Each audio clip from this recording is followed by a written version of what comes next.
Srila is going to present the questions. Oh, awesome. So, Great. Then fine. yeah. Yeah. Okay. Yeah, that's what I was going to say. That I'll be asking you the questions so that Oh, you can, okay. revert the All right. answer, whatever it is. Perfect. That's how it will, right? Let's begin. Yeah. Cool. My Chitti, should I start? Y- Yeah. Yes, please do. Okay. Is showing out your anger a bad quality? That is the first question that's been asked. Right. So anger is a very basic emotion. It's a very basic feeling. It is said that anger, it acts as our, it comes from a place of wanting justice. If there is any sort of injustice that's happening, anger is the first emotion that comes out of you. So anger has a very, unfortunately, it has a very bad reputation. But anger is just a very, very basic emotion that as human beings we should be allowed to show, we should be allowed to feel. But there are reactions to anger in terms of dysfunctional or unhealthy reactions and functional or healthy reactions. So I think we should, kind of evaluate how we are reacting to anger than the anger itself, right? So showing out your anger is definitely not a bad quality. It's just about you allowing yourself to experience the emotion, which is required. But how you react to it becomes a question, right? If I am angry, I just don't want to like throw my bottle at this laptop and just walk away. That's not okay. But if I am feeling anger and I'm allowing myself to feel the anger and kind of make sense of what's happening, allowing myself to experience it, then definitely not. You should be able to be in a place where you're able to allow yourself to experience these very, very basic human emotions. Okay, thank you. Next question. Anxiety and depression is a villain who plays against my studies and exams. I can't concentrate on them. I had great grades until I was in the seventh. But now they are straight B, C, or D grades. I'm in low mood most of the time. I cry every day. I feel so lost. And I'm so weak, but people say I'm lazy. My parents are sad about my grades. I'm going to the 10th standard next year. That is life changing grade, and I'm extremely worried about my studies and board exams. What can I do, and how can I concentrate on my studies? I'm so sorry people are calling you lazy and you're feeling and you're weak. It's very unfortunate that you've been given these labels. When we talk about academics, when we talk about studies, there's a big element called pressure, right? I think until we reach about middle school or high school, it's all fun, it's all games. There's no pressure to it. So we genuinely enjoy what we are doing. But as soon as 10th comes, it's like, oh my God, it's states, it's 12th, it's 10th, there's no way you can mess it up. That's the kind of pressure element that gets added to your ongoing academic career, right? So just taking the pressure element out of it and bringing back the fun, right? Bringing back the genuine, authenticity of why you are studying, why you like these subjects. For example, maths was something that we all enjoyed, I'm sure. We all enjoyed maths until there was calculus and differentiation, and there's all of these things, and then there's also this pressure to have to be good at everything that you do, right? Which is like, it's very unrealistic. These are very unrealistic standards that the society has set for us. So I think just taking the pressure element out of it and also being able to achieve a very healthy work life balance. For example, just because you have your 10th exams, just because you have your 12th exam, that doesn't mean that your outside life or life that is not related to academics doesn't exist. No. To be able to sit and study and also give yourself ample amount of breaks and to also enjoy your life otherwise becomes very, very important. The more you put yourself in this position of just, oh my God, I have to study, I have to study, I have to study, I think the more you're going to run away from it, or the more you're going to dislike the process of studying as a whole. So I think the you said that you cry every day and you feel so lost and you feel so weak, and also having experiencing so many emotions and so many feelings and being labeled lazy, it can be so infuriating because you feel so invalidated as a human being, right? So all I want to say is just take the pressure element out of it. It's not life or death. all right, and also achieve a healthy work life balance. Even if you're studying 5 hours a day, make sure that you take a break every 20 minutes. Take a break for 3 minutes, 3 minutes per 20 minutes. Try and achieve some sense of work life balance, I Okay. guess. Yeah. All right. How to divert someone who always tells that he or she doesn't need to live this life? Hmm, it's very scary. It's very scary to be in that place, and it's very scary to be in the position to be able to receive this. Right? It can put you in a very scary position. There are a few ways, or um, a few elements that you can use in terms of that situation when you are right there with that person. So what I'm gonna give you a few a few suggestions or a few tips on what to do and also what not to do, because I think in these situations what not to do becomes more important than what to do.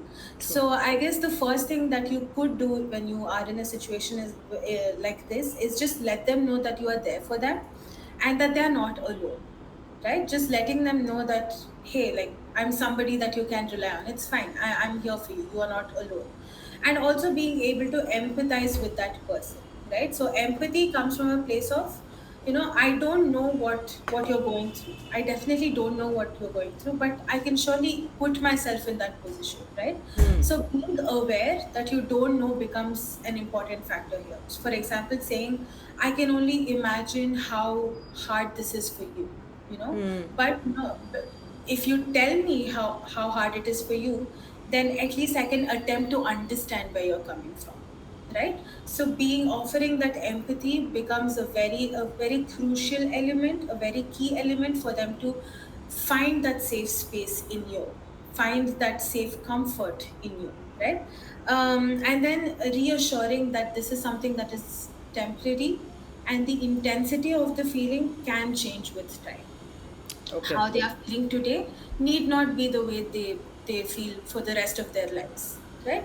So again, being mindful about the terms you use. You don't want to invalidate what their experience is, so being mindful about the terms you use and also the tone that you're saying it in becomes a huge deal in that situation. And of course, please encourage them to find professional help. Please encourage them to seek out professional help. Now let's move on to what not to do, right? So it becomes very like human like nature in us for us to very quickly find solutions for what they're going through, right? Very quickly it's like, oh, you're going through this, it's fine, this is what I went through, this is. So drawing your personal experience and also being very quick to find solutions, do not do that. That makes them feel very invalidated.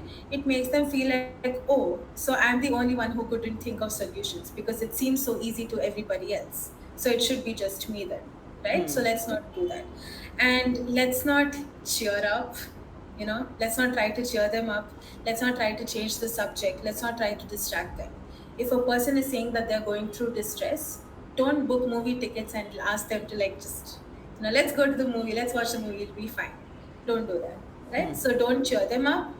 Don't change the subject. Don't distract them. These are some things that we do not do, right? And also don't advise.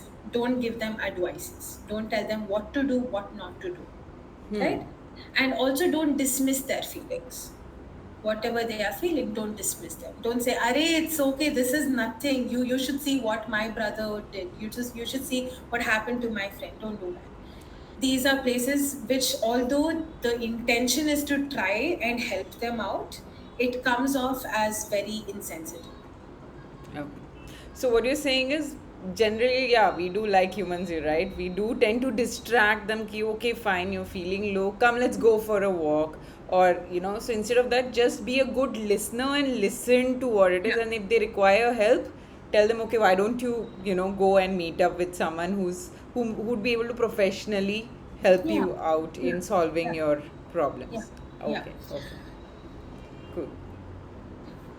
I try committing suicide, but I can't control myself from doing it. My mom is extremely shocked when I said that to my doctor one day she cried. So I think what the person is wanting to ask is how do I control myself. Yeah, yeah. All right. So committing suicide, um, I think this person means self-harm, right? Yes, yes. Right? Yeah. So I think self-harm is a big expression of, letting a person know that, hey, I'm in a lot of mental distress and I do not know how to cope with it. It becomes a form of expression of mental distress, right? So when we talk about self-harm, there are many, many, many reasons for self-harm, and I think it's important for us to be aware or bring to our own attention about what needs are not being met. Why am I resorting to self-harm? What needs are not being met, and why is it becoming so difficult for me to communicate what needs are not being met, and by whom? Okay. Right? And it's self-harm is a big sign of mental distress. It is a cry for help. So with self-harm, I think just definitely seek out professional help. Self-harm is not something that you take lightly, right? And also it tells you that there's a little bit of gap between your coping mechanisms and your stress levels. So you're not able to find a healthy coping mechanism to it. So you're resorting to this self-harm tendencies, Okay. right? So I guess reaching out to people, even if you are not in a position to reach out to a professional, reaching out to your immediate social circle, your immediate support systems, just having somebody there with whom you can share, with whom you can just at least attempt to be yourself. That space itself, it becomes very holistic, it becomes very healing. Okay. That's there. And second of all, just I think allowing yourself to at least research on mindfulness techniques, mindfulness tools. That could also be something that could be of help, because sometimes just because we do not know what else to do, we try to there has to be some form of expression, right? There has to be some form of outlet, because there are no healthy outlets. I don't want to call this negative. I don't want to use terms like negative and positive, but I think this is a very unhealthy way to cope with it. But this is still considered a coping mechanism, so it's not that this person wants to die. Again, trigger warning, if it's too much, please feel free to like step out of the meeting. If this person doesn't want to die, they just don't know what else to do with their feelings, right? So it's a cry for help. Okay. Okay. How can someone increase self esteem rather than self love? All right. So when we talk about self-esteem, self-esteem is, it's all about having that confidence or feeling that confidence in one's own worth or one's own abilities, right? It is how you value and you perceive yourself. And some tools or some techniques that you can use to improve your self-esteem is, I think the first one, and I think this is something that's going to come up a lot, is challenging your negative thoughts, right? It becomes very easy for us to just go with the flow and just be like, start entertaining and acknowledging these negative thought patterns, because it just comes so natural to us, right? It comes so natural to us to kind of be okay with all of these negative thought patterns that we have. So I guess the first tool and the very important tool is to challenge those negative thought patterns. Like, why am I thinking that? Why is this thought coming up for me? What can I do about it? What evidence does it have? Has this happened before? How did I react to it before? Right? So challenging these negative thought patterns become a very useful tool. And the next tool is to practice positive self-talk.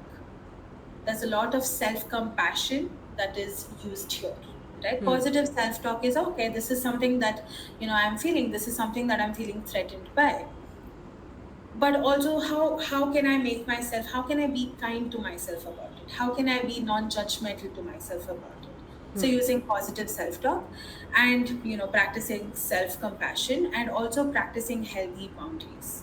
So self-esteem, it has a lot to do with how often and how much can you say no to somebody. Okay. Right? So practicing healthy boundaries.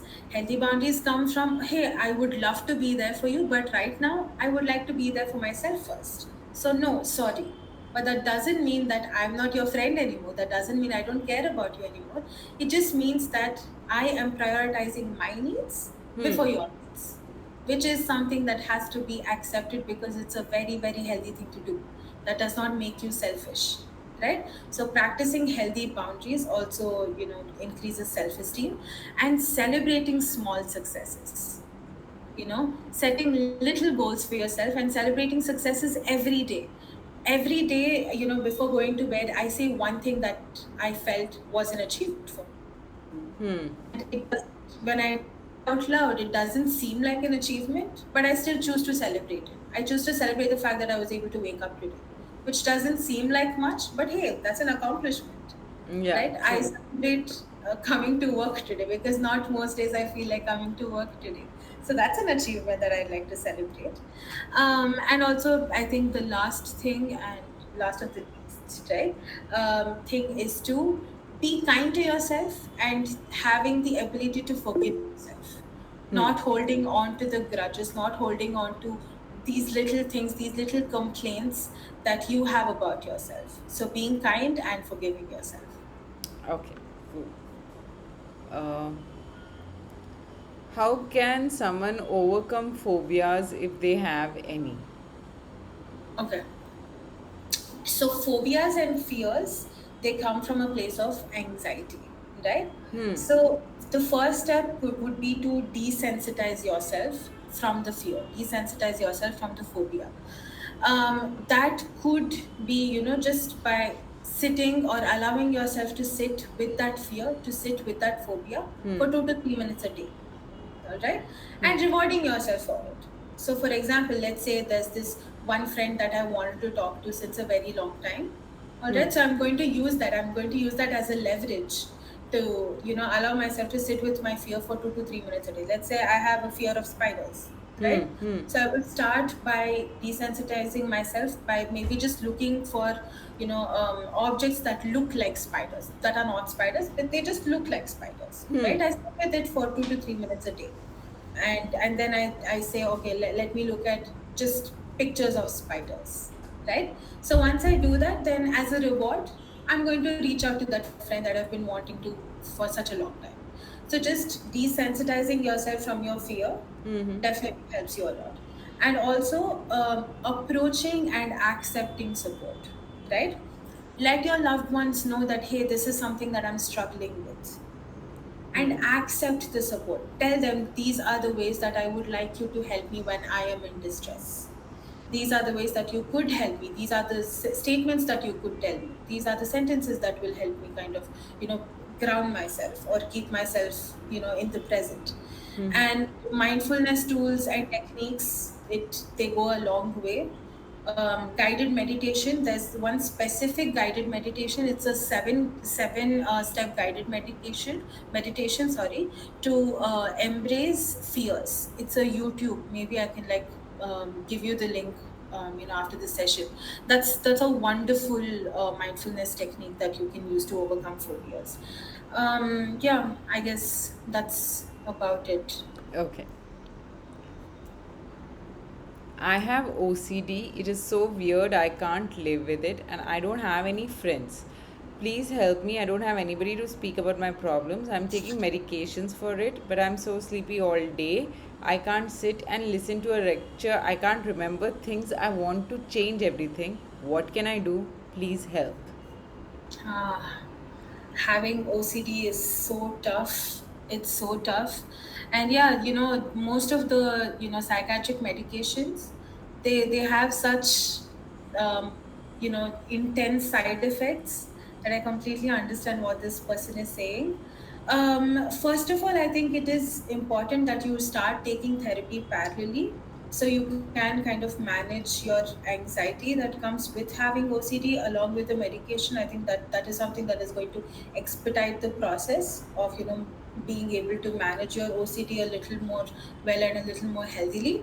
Other than that, a few things that I can tell you to at least temporarily or on the surface level manage it is, one thing, making schedules, right? So having a proper schedule, constructing a schedule that is daily, weekly, or even quarterly, right? These type of schedules, they help you kind of stay put with what it is that you have to do on a daily basis, so you don't spend extra time and extra energy about thinking what to do next, because that is something that consumes a lot of energy, a lot of time. So when you have OCD, that itself becomes very triggering, right? So you'll end up triggering yourself almost every single day. So let's try and avoid that. So having daily schedule is something that helps, that might help you a lot.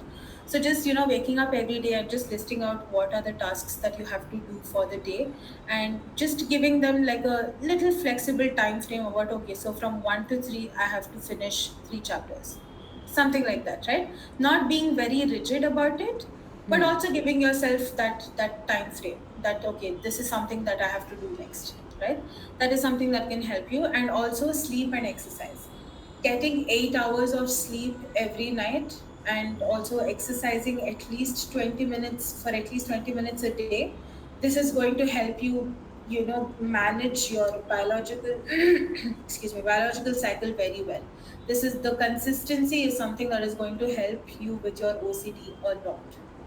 And also, I think when it comes to academics, being aware of your learning style.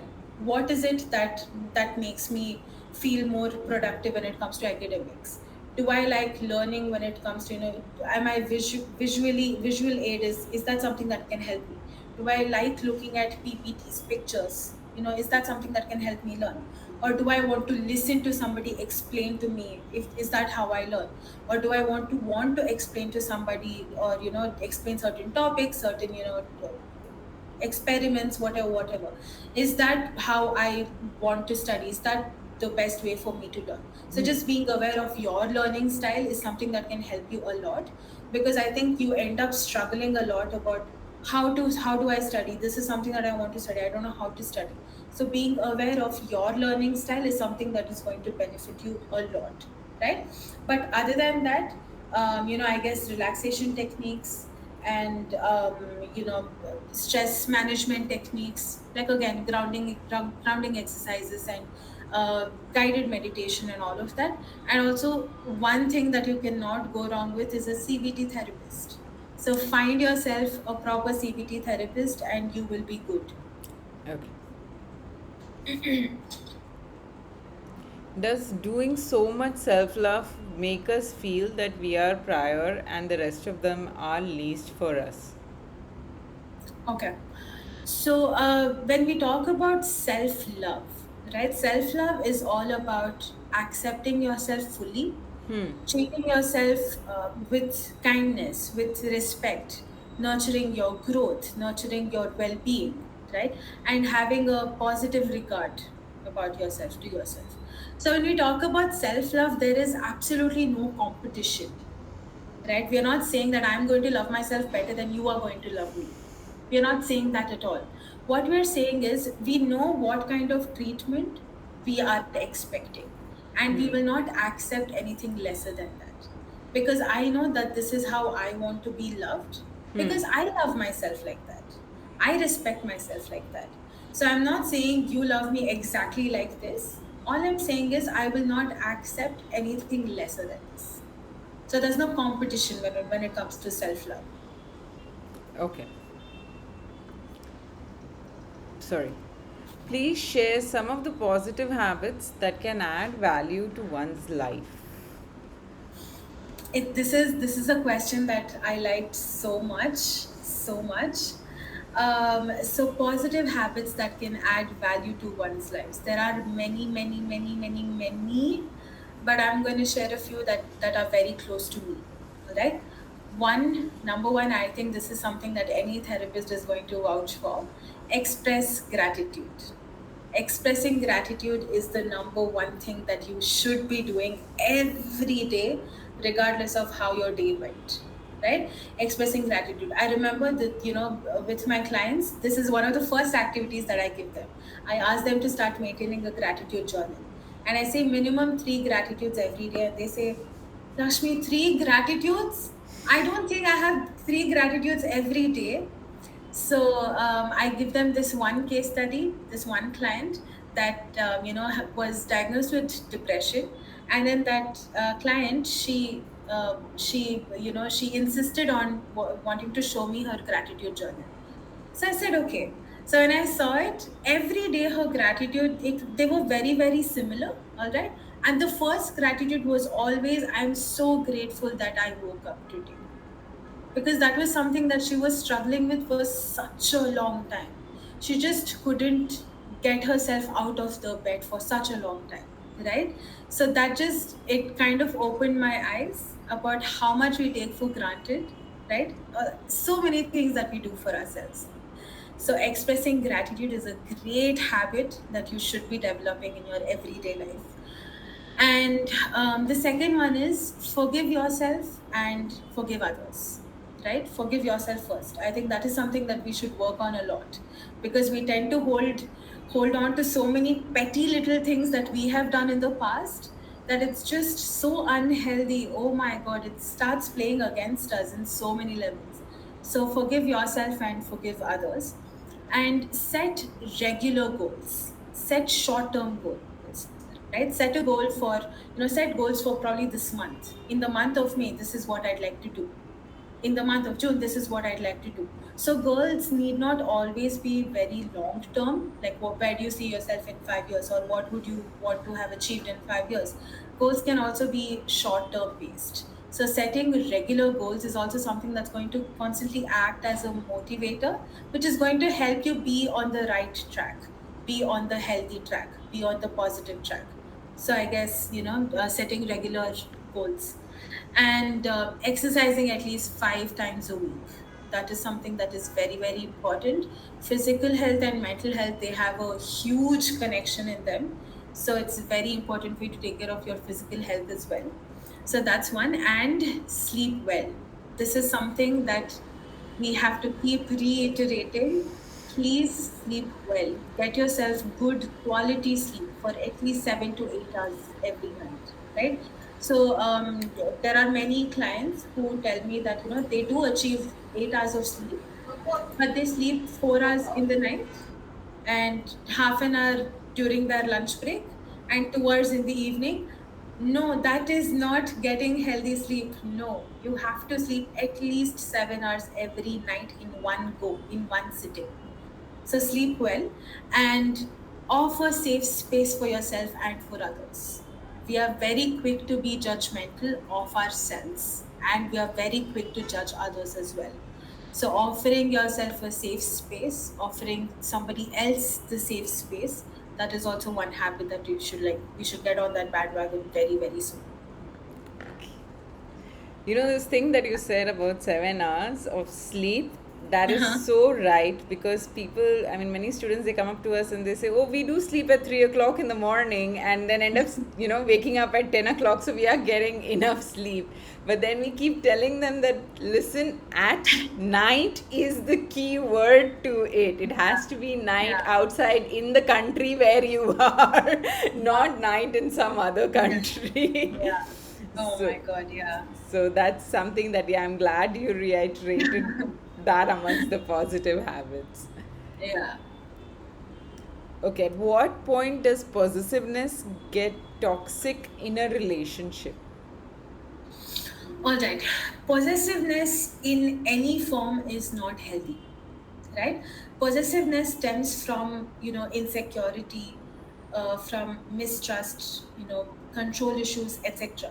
So possessiveness, as much as we would like to, or even the movie industry, they'd like to construct it as a very, very, attractive quality, it is not healthy in any way, right? So, protective behavior, on the other hand, is a sign of caring for somebody, right? For example, my partner texting me that, hey, did you read safely? Right? That is healthy behavior. That is like a protective behavior from my partner. But my partner saying, where are you? What are you doing? Who are you with? These are not these patterns are never healthy. They're never something that we should be okay with, right? Because like I said, possessiveness itself as a quality stems from all of these traits of feeling insecure, of having no trust, and of control issues. These are not some things that you should be accepting or entertaining. So protective behavior is a great sign, But possessiveness in any form, it is already toxic. It doesn't need time to get toxic. How can we express to someone that we are feeling insecure while we are with them or in their company? All right. Communication. Communication becomes very, very important. You know how when we are with somebody, especially somebody that we've known for a long time, we just expect them to magically know how we are feeling. That is not okay. You're not giving the other person a proper fighting chance to prove how they are feeling towards you, right? This could happen in friendships, even with, with your immediate family members, with your romantic partners. These are some things that we just expect them to know, which is not okay, right? So communication, when we talk about communicating, I feel statements, these statements can go a long way, right? Instead of saying, um, let's say that, this person is feeling insecure when, you are with your, let's say, friend. I'm going to take a friendship example. All right, let's say, there's, your friend has found a new friend. Your friend is now got, yeah, this person is studying in a different college. They've found a new friend, and now you're starting to feel insecure because their time is now getting divided between two people, you and somebody else, right? So if you just try and ignore them and be like, she'll know that I haven't texted her in the morning, she'll know I haven't texted her good morning today, so she'll ask me what's wrong and then I'll tell. That is like not a great way to go about it. So what you can rather do is use I feel statements. For example, hey, I'm feeling insecure when you are, when your time is getting divided. I just wanted to let you know that this is how I am feeling, right? So when you let the other person know that these are your feelings, you're giving them a fighting chance to make it right? So you're telling them that, hey, this is how you're feeling, and I just wanted to let you know. Don't give them solutions as well, right? Don't be like, this is what is happening, you just don't care about me. But if you did care about me, then you should have never spoken to the other person, your all time should have been. No, don't give them solutions. Don't use that space as a venting out outlet. Don't use it like that. Offer a safe space for yourself and for your friend, and let them know that, hey, this is how I feel. Don't put them in a defensive position. Don't put them in a position where they feel like they have to defend themselves. So just let them know that this is how I am feeling, and I just wanted to let you know. Maybe this is something that we could try. Maybe, every other weekend we could hang out, so I could feel more secure about our friendship. I'm going to put in these efforts. What do you think? How are you going to, help me feel secure? So having said that, the responsibility of making you feel secure is never fully on anybody else, right?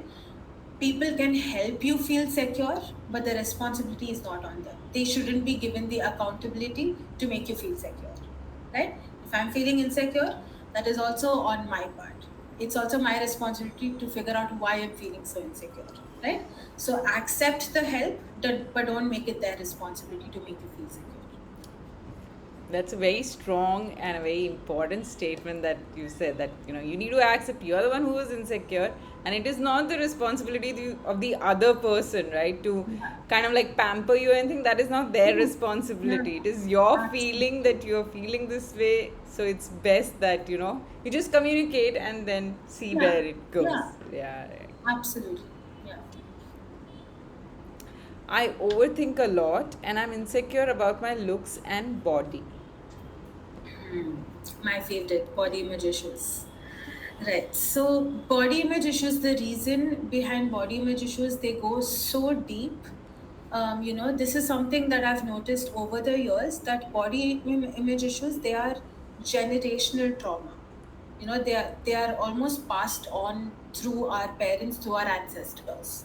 So if my mother is commenting about my body, chances are that her mother had commented on her body as well, right? So this is something that is like a generational thing. It's passed down from generations. So the reasons, they go so deep, right?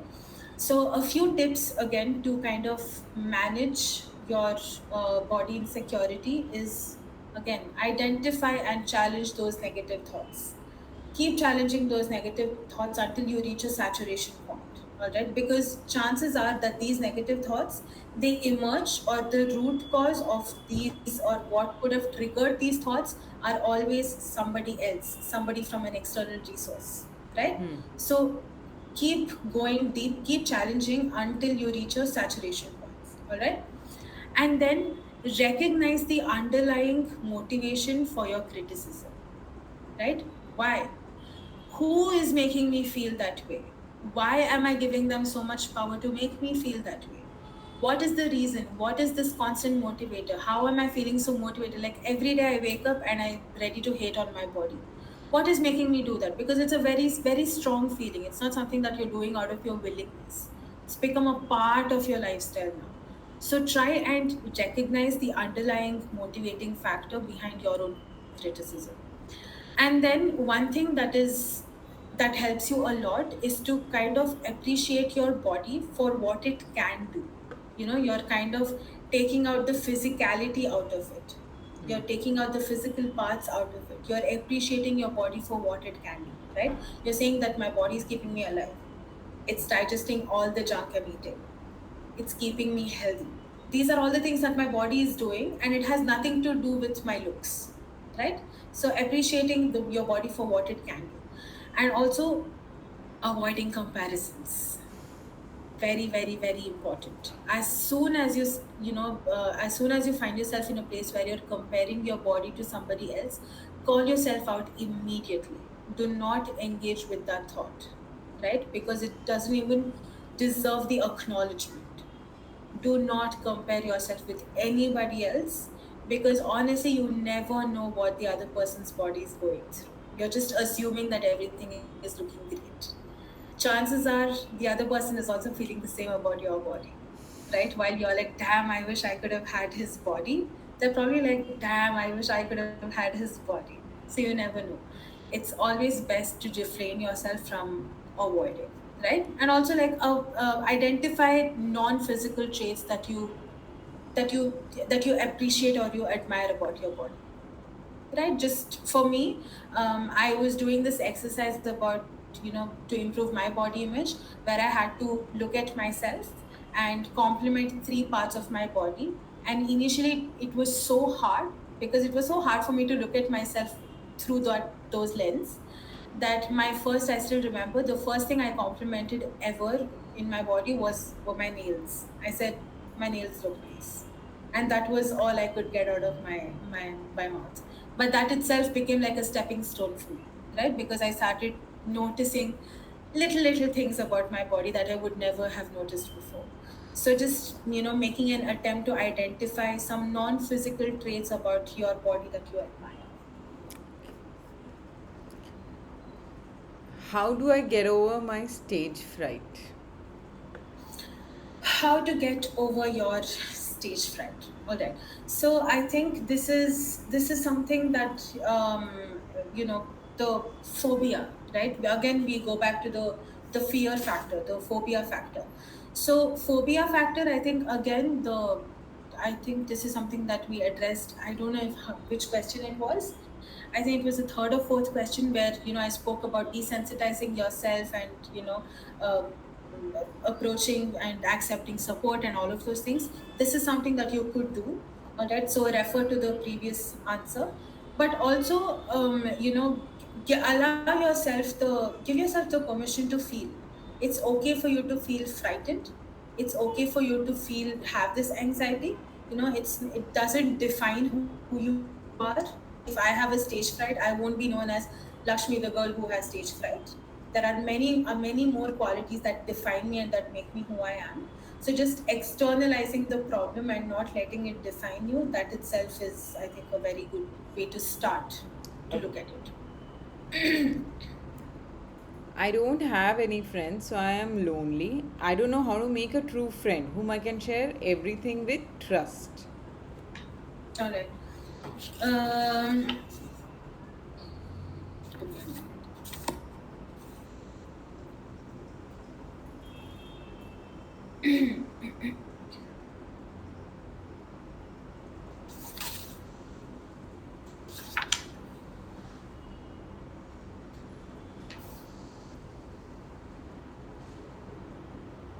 Do you want me to read it out again?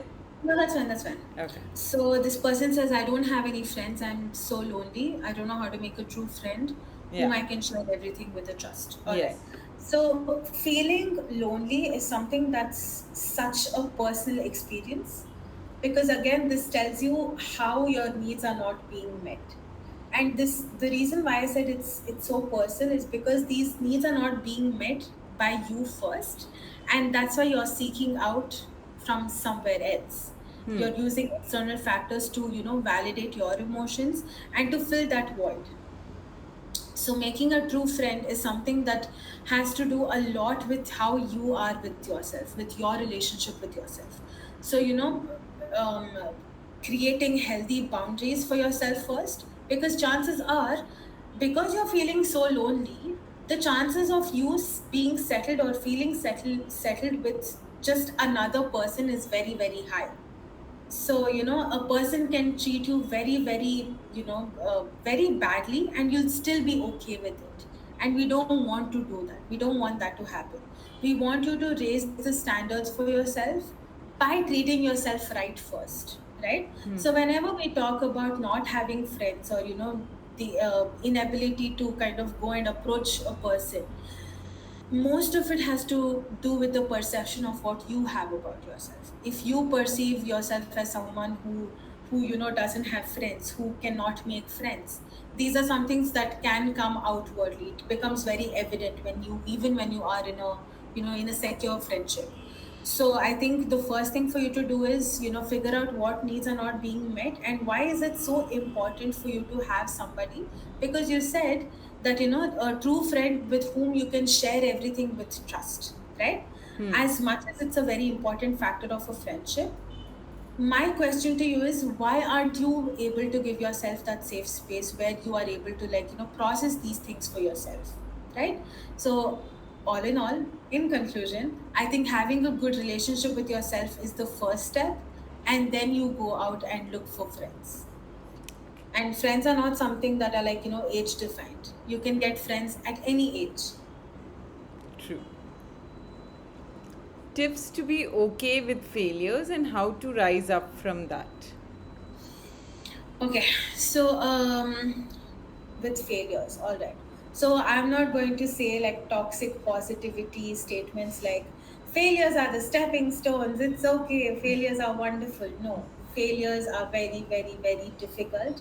They are very hard. And first and foremost thing is for you to give yourself permission to feel. Allow yourself to feel sad, allow yourself to feel hurt, allow yourself to feel, let down, because this is something that happened with your own actions, and it's okay for you to feel like a failure. It's fine. Allow yourself to feel. All right.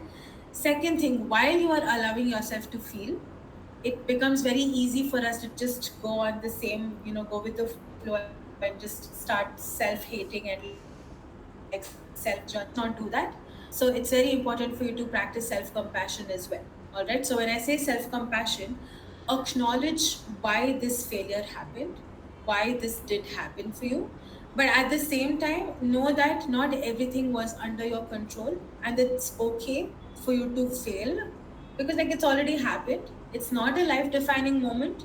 This is not going to be, your only characteristic, or the only, point, your USP per se. There are many things that can define who you are, that do define who you are. So practice self compassion, but also acknowledge what happened, right? So that's another way of kind of reflecting on the experience and adopting a growth mindset.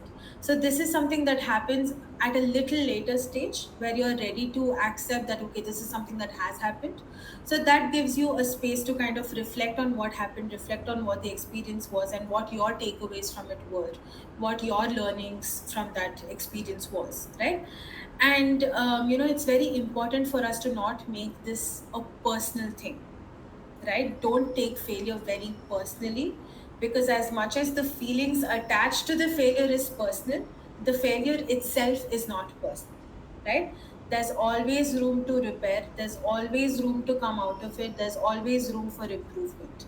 Again, like I said, this is not life or death, this is not a life defining moment.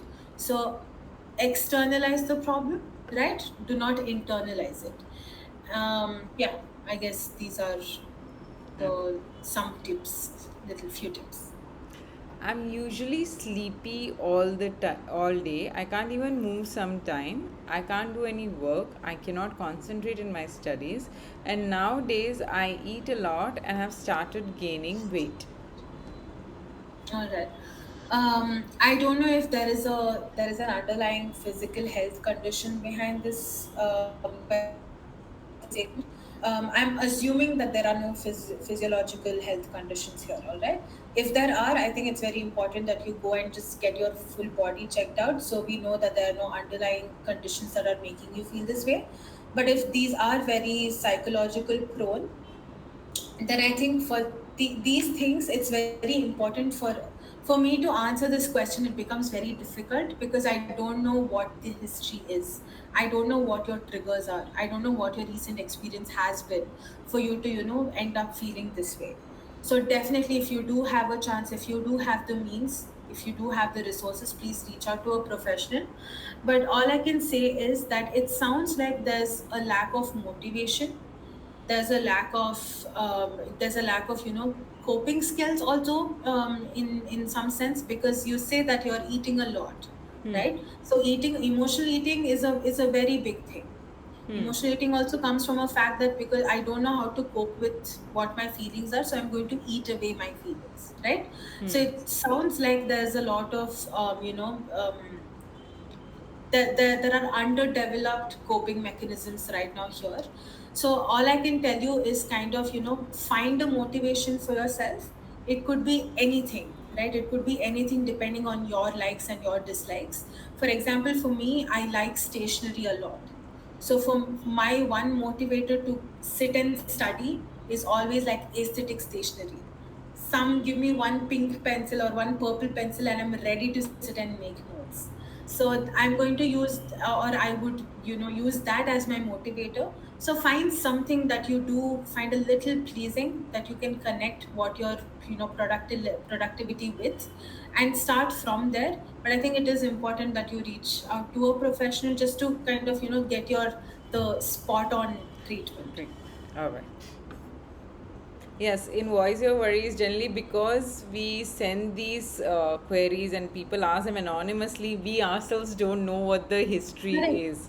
Correct. So Absolutely. it's Yeah. like, Yeah. whatever I think is being answered by what the question has been than without knowing. So it's always Yeah. better if one goes to a therapist or probably Yeah. some, professional mental health professional Yeah. so that Yeah. they can get to know the history and give a spot on Yeah. diagnosis. And also, there are many organizations providing pro bono therapy. So even people who cannot afford to pay, y'all can reach out. There are many organizations that do provide pro bono therapy. Ma'am, actually, just to interrupt, could you actually name a few so that because we have a lot of students from. I can actually send across a few links. Please. I'll do that. That would really help. Actually, in fact, only yesterday, one of my students was like, it's mental health is a rich person's this thing. I mean, we cannot afford to have it because therapy, and it's not like one therapy will do. We need therapy every week, and Yeah. this minimum it's 750 rupees, and it's so expensive. So please, if you could send that, that would be really helpful. I'll send across links right away once I session Yeah, thank you. Thank you. Okay, how can we identify that we have eating and sleeping disorders? I think this is similar to what the earlier one was, right? Yeah, but with these disorders, I think it's important that you kind of monitor how much you're eating, what you're eating, and how much of it is related to your physiological hunger, right? How much your body is asking for, and how much are you actually eating. Even with sleeping, how much is your body asking for, and how much are you giving it. So just monitoring what your physiological needs are and how much you are doing, to compensate for that. I think that becomes like a focal point for us. Okay. I do have a lot of stress. My parents force me to control myself over my OCD, and I'm stressed about my studies. All right. I think this is very similar to the other person who reached out about, OCD. So you can refer to that. But I think the key point is for you to, find a way to manage your stress. So daily schedule, weekly schedule is something that has proven very, very, very effective. So that is something that you can try, but refer to the previous answer. Okay. Please tell us the methods to decrease social anxiety, how to get out of it. Okay. Social anxiety is social anxiety is social anxiety again. There are many triggers, and there are many types of social anxiety, so it really depends on what kind of social anxiety you are talking about, or what kind of social anxiety you are experiencing. But I think grounding techniques, having your basic grounding techniques, for example, 5 4 3 2 1, this is something that helps a lot. 5 4 3 2 1 is like a basic five senses model, which will activate all your five senses and help you ground yourself. It will help you calm yourself. It will help you, bring yourself back to this moment.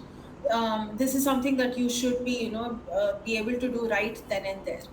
If you just Google 5 4 3 2 1, you will get the grounding technique itself.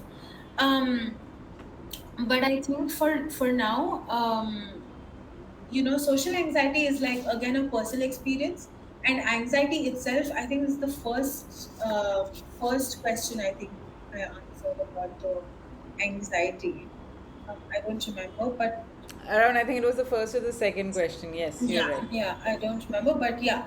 So just having your, managing your anxiety, and also the phobia, right? The fear, about allowing yourself to sit with that fear for 2 to 3 minutes. So allow yourself to have social interactions at least 2 times a day, right? That will help you, give a sense or get a sense of what it's like.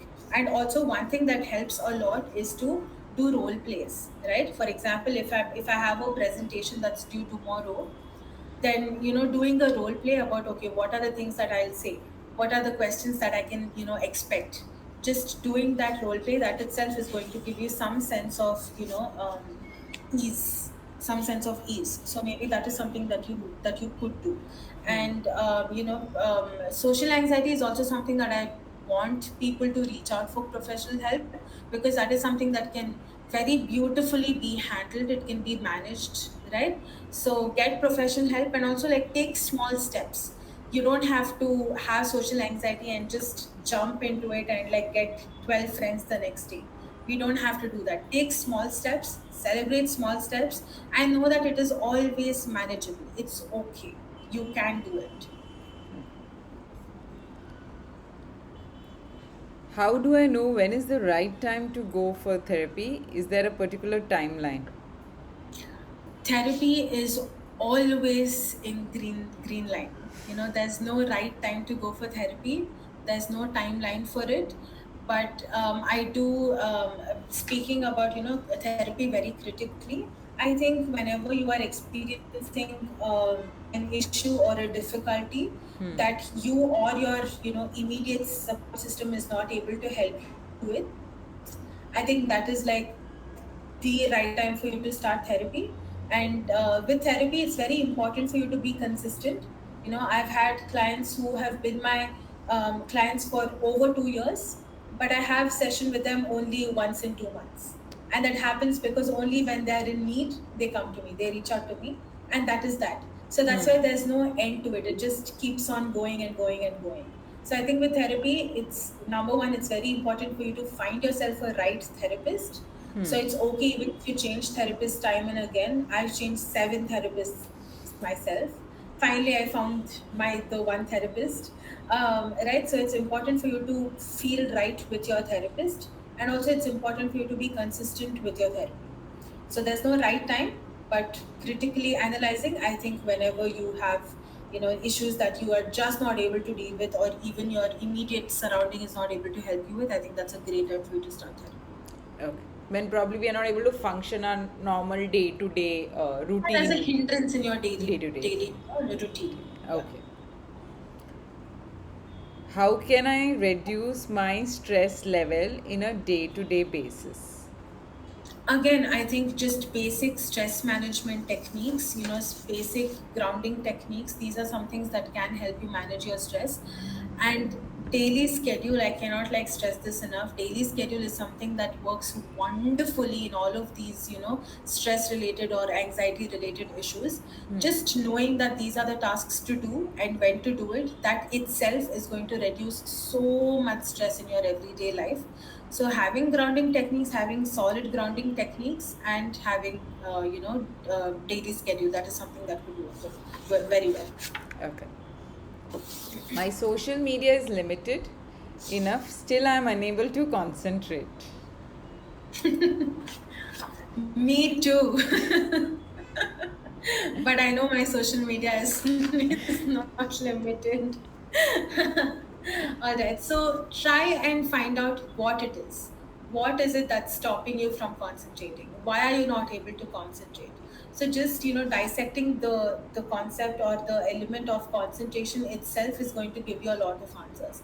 Is it the subject that I don't like? Is it my manager that I don't like? Is it my work that I don't like? What is it? What is it that is stopping you from wanting to concentrate and wanting to put your focus? Right? So social media, as much as it is very, very, related to focus and concentration, sometimes it's not just about social media. Sometimes it's about why you're using your social media as a distraction. Right? So just asking yourself why and going to the saturated point of, oh, this is why. This is why I'm not able to concentrate. This is why I'm not able to focus. That itself is going to give you an answer. And then, of course, you can do your corrective measures. You can take corrective measures to kind of, alter the responses to these various stimuli. Okay. Firstly, I took Clonil. Now I'm taking sertraline tablets and olanzapine tablets. Does it have any side effects? Is this the reason why I feel very sleepy? Um, these, I think, sertraline and olizapine tablets. I think these are anxiety tablets, and yes, they do have side effects. Psychiatric medication, they often have very intense side effects. It could be the reason why you are feeling sleepy 100%. Yes. So try and follow up with your psychiatrist. Ask them if they can kind of alter the dosage. Maybe they can reduce the dosage for you. But I think it's important that you do let your psychiatrist know that these are the side effects that you are having. Don't neglect anything. Just have regular follow-ups and kind of monitor what your side effects are. Okay. I get a lot of anxiety, not about me, but my loved ones, and that forces me to do the self harm and repeatedly repeat things, say something loudly. It's as if like my mind controls me when I get anxiety. Okay. So this again, I want us to go back to the self-harm part of the thing. You said that, okay, let me read it again. You get about one. Of course, we do some stuff. All right. So you're saying it sounds like there is lack of accountability from your end. You know, I don't want to invalidate what you're saying, but I want you to take the accountability and just the statement that you made that they force me to do the self harm. That is a little problematic because the only reason I say that is because I don't think you're ready to take accountability yet, right? So once you are in a place to take accountability for having this coping mechanism, I think that is when you'll have a lot of things in perspective. And when I say that, what I mean is you will allow yourself to finally feel what you're feeling and not what you're supposed to feel in that moment. So just accepting and taking the accountability is going to take you a long way, but please reach out for professional help. All right, that is something that they can help you with, and they can give you a lot of coping mechanisms that can that need not result in this. Okay. And I think this is the last question. What to do when we feel that we are the one who's always putting efforts into a relationship or friendship? All right.